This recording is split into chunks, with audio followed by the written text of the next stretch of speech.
Hello বন্ধুরা, সবাই কেমন আছো? চলে এসেছি পার্ট 3 নিয়ে। তাকাও কাকিমা। দেখো কাকিমা পকোড়া ভাজছে। তাকাও এটা কি পকোড়া বলো তো? ভেজ পকোড়া, তাকাও। সাথে কফি। আমি বললাম কাকিমা তাকাও তোমাদের একটু ভিডিও করছি, বলছে করো।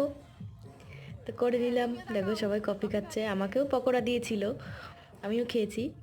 তো সবাইকে দেওয়ার আগে মানে জাস্ট ভেজে নিয়ে আমাকে দিয়েছে কাকিমাটা।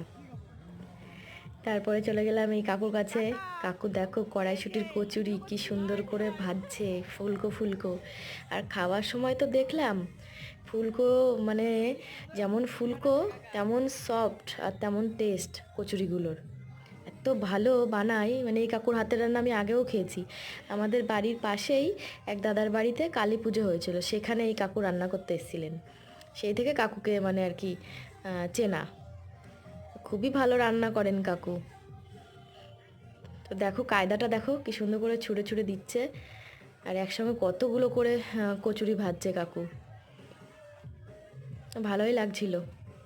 এখনও সবাই এসে পৌঁছায়নি, সেই সময় আমি কি করব বসে বসে। আমি গেলাম গল্প করতে, যে সবার সঙ্গে গল্প করে আসি, দেখি।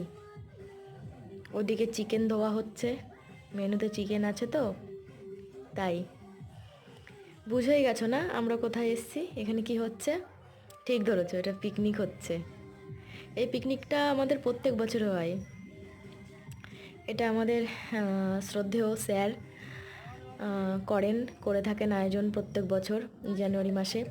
চলে এলাম কফি খেতে, আমি আর আমার মিষ্টি বান্ধবী, একদম ডলপুতুল। দুজনে কফি খাচ্ছি। কফি খেয়ে তারপর যাবো একটু এদিক ওদিক ঘুরতে। তো দেখো লোকজন এখনও এসে পৌঁছায়নি, কিছু এসছে। তো বাচ্চারা খেলছে, এদিকে ফুচকা স্টলও চলে এসছে। সবাই কফি খাওয়া শুরু করে দিয়েছে। টাটা, পরের